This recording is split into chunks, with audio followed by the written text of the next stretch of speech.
નમસ્કાર મિત્રો, D farmer ચેનલમાં તમારું સ્વાગત છે। દેશ, દુનિયા અને ગુજરાતના તાજા, મોટા અને સૌથી મહત્વપૂર્ણ સમાચાર જાણીએ તે પહેલા ચેનલમાં નવા હોય તો ચેનલને જરૂરથી સબસ્ક્રાઇબ કરી અને વિડીયોને લાઇક કરી દેજો। આમ આદમી પાર્ટીમાં મોટી વિકેટ પડી। ગાંધીનગરના સૂર્યસિંહ ડાભીએ પાર્ટીમાંથી આપ્યું રાજીનામું। બ્રિટનમાં ગેરકાયદેસર લોકોની ધરપકડ તેમજ ભારતીયો સહિત અનેક લોકો ઝડપાયા। વોટ ચોરી મામલે વિપક્ષના સાંસદોની અટકાયત। રાહુલ ગાંધીએ કહ્યું, ચૂંટણી પંચ ડરે છે। ગુજરાતમાં ભારેથી અતિભારે વરસાદની આગાહી। આંબાલાલ પટેલે ચેતવ્યા, સૌરાષ્ટ્ર કચ્છમાં પૂરની શક્યતા। સુરત શહેરમાં તહેવારોની સિઝનમાં કાયદો વ્યવસ્થા જાળવવા પોલીસે 75 આરોપીની અટકાયત કરી। 15 ઓગસ્ટથી 3000 રૂપિયાના વાર્ષિક ફાસ્ટેગ પાસની સુવિધા શરૂ। 1 થી વધુ વાહનો પર વાપરી શકાશે નહીં। કેજરીવાલે ગુજરાતમાં એક્ટિવ કર્યું પોતાનું મિશન। ચૂંટણી પહેલા માર્યો માસ્ટર સ્ટ્રોક। ગુજરાતમાં મોટી સરકારી ભરતી ધોરણ 10-12 પાસ માટે સુવર્ણ તક। પરીક્ષા વગર થશે સીધી પસંદગી। સરકારી કર્મચારીઓ માટે સારા સમાચાર। પરિવહન ભથ્થામાં કર્યો 100% વધારો। મોંઘવારી વચ્ચે મોટી રાહત। ઉજ્જવલા યોજનાના લાભાર્થીઓને હવે ગેસ સિલિન્ડર પર મળશે 300 રૂપિયાની સબસિડી। મોહન ભાગવતનું મોટું નિવેદન। આરોગ્ય અને શિક્ષણ હવે સામાન્ય લોકોની પહોંચની બહાર છે।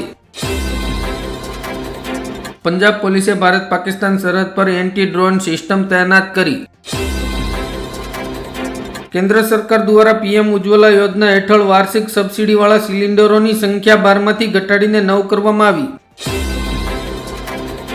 યુપીઆઈ પેમેન્ટ પર ચાર્જ વસૂલવામાં આવશે। આઈસીઆઈસીઆઈ બેંકે પ્રોસેસિંગ ફી લેવાની કરી શરૂઆત। રેલવે વિભાગની મોટી જાહેરાત। ટ્રેનની ટિકિટ પર હવે મળશે 20% સુધીની છૂટ। ચીનમાં પીએમ મોદીના સ્વાગત માટે જોરદાર તૈયારીઓ।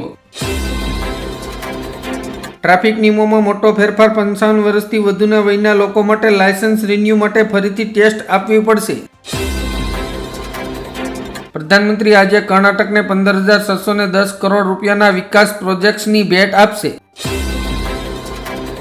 ટ્રમ્પના ટેરિફથી ભારતીય કાપડ ઉદ્યોગમાં મોટો ફટકો। તમિલનાડુમાં ઘણી કંપનીઓએ ઉત્પાદન અટકાવ્યું।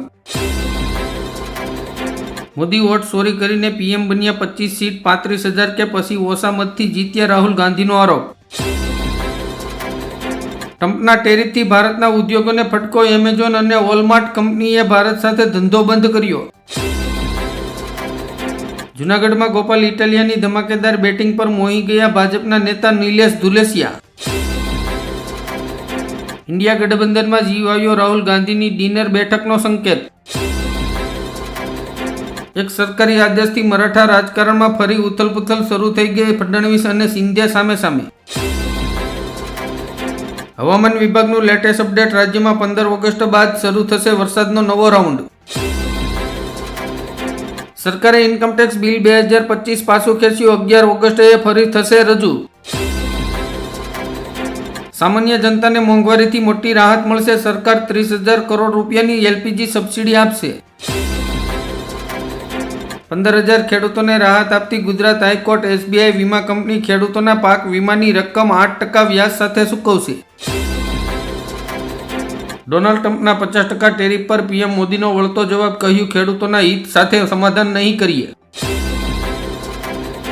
બંગાળની ખાડીમાં 12 કે 13 ઓગસ્ટની આસપાસ એક સિસ્ટમ બનશે જે 16 ઓગસ્ટથી ગુજરાતમાં વરસાદના નવા રાઉન્ડની શરૂઆત કરશે। મોદીએ ટ્રમ્પનું સુરસુર્યું કરી નાખ્યું। ટેરિફ પર મોટો ઝટકો। એક જ ઝાટકે 31,500 કરોડની બોઈંગ ડીલ કેન્સલ કરી। વડોદરામાં 8 મહિનાનું બાળક ચાંદીપુરા વાયરસથી સંક્રમિત। અત્યાર સુધીમાં 17 બાળકોના મોત। ગુજરાત સરકારનો મોટો નિર્ણય। હવે 9 થી 12મા ધોરણ સુધી ભગવદ્ ગીતા ફરજિયાત ઉર્દૂ શાળાઓમાં પણ ભણાવવામાં આવશે। ટ્રમ્પની ફરીથી ટેરિફ ધમકી। ભારતના ફાર્મા ક્ષેત્ર પર 250% ટેરિફ લાગશે। કંપનીઓના શેર ગગડી ગયા। મોદીએ પોતાનો ઉત્તરાધિકારી નક્કી કરી લીધો છે। મુખ્યમંત્રી યોગી પીએમ પદની રેસમાંથી બહાર। રાજકીય ગલિયારાઓમાં ઉથલપુથલ। રક્ષાબંધન પર બહેનોને મળશે ડબલ ગિફ્ટ। સરકાર આપશે 1,500 રૂપિયાની ભેટ। સોગંદનામા પર હસ્તાક્ષર કરો નહીં તો પગલાં લેવામાં આવશે. ચૂંટણી પંચનો રાહુલ ગાંધીને સ્પષ્ટ ઇશારો. સ્ટેચ્યુ ઓફ યુનિટી ખાતે પ્રવાસીઓ માટે સુવિધામાં વધારો કરશે. ટ્રમ્પના 50% ટેરિફથી $8 બિલિયન ડાયમંડ એક્સપોર્ટ પર સંકટ. સુરતના હીરા ઉદ્યોગ પરના ગ્રહણથી 12 લાખ લોકોને સીધી અસર.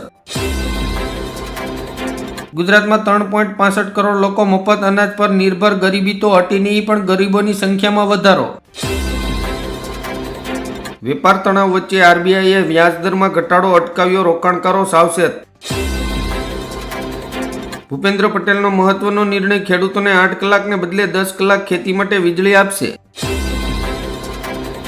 અંબાલાલ પટેલે ખેડૂતો માટે કરી મોટી આગાહી. 15 ઓગસ્ટ પછી ભારે વરસાદ થવાની શક્યતા. ભારત વિરુદ્ધ ષડયંત્ર નિષ્ફળ. બાંગ્લાદેશે પાકિસ્તાન અને ચીનને આપી સ્પષ્ટ ચેતવણી. રૂબરૂ મળ્યા ત્યારે ગોપાલ ઇટાલિયા એક શબ્દ ન બોલ્યા. ધારાસભ્ય કાંતિ અમૃતિયાનો મોટો દાવો. રાહુલ ગાંધીની પદયાત્રા પહેલા એક મજબૂત દલિત નેતા અશોક રામનું રાજીનામું. વાહન ચાલકો માટે નવી મુસીબત. કોઈ પણ ભૂલ કરશો તો થશે આરસી અને લાયસન્સ રદ. સાઉદી અરેબિયામાં મૃત્યુદંડનો રેકોર્ડ. એક જ દિવસમાં 8 લોકોને લટકાવી દીધા. કબૂતરખાના બંધ કરવા પર મુંબઈમાં જૈન સમુદાય મહાનગરપાલિકાની ચૂંટણીનો બહિષ્કાર કરશે. જમીન વેચો નહીં, તેમાં ભાગ માગો. રાજ ઠાકરેએ મહારાષ્ટ્રમાં ફરી મરાઠી મુદ્દો ઉઠાવ્યો. ખેડૂતો માટે ખુશખબર. ખાતર સંબંધિત ફરિયાદોના નિવારણ માટે રાજ્યભરમાં જુદા જુદા સ્તરે કંટ્રોલ રૂમ શરૂ કરવામાં આવ્યા. 200 ને પાર જશે પેટ્રોલ ડીઝલના ભાવ. રશિયન તેલ પરના અમેરિકાના હુમલાથી ભારતને 9,60,000 કરોડ રૂપિયાનો ફટકો પડશે. પાટીદાર સમાજના ગરબા ક્લાસીસ વિરોધને ભાજપ નેતા અલ્પેશ કથિરિયાનું સમર્થન. એસએસસી પરીક્ષા રદ કરવાનો મુદ્દો સંસદમાં પહોંચ્યો. આપ સાંસદ સંજયસિંહ સરકારને પ્રશ્નો પૂછશે.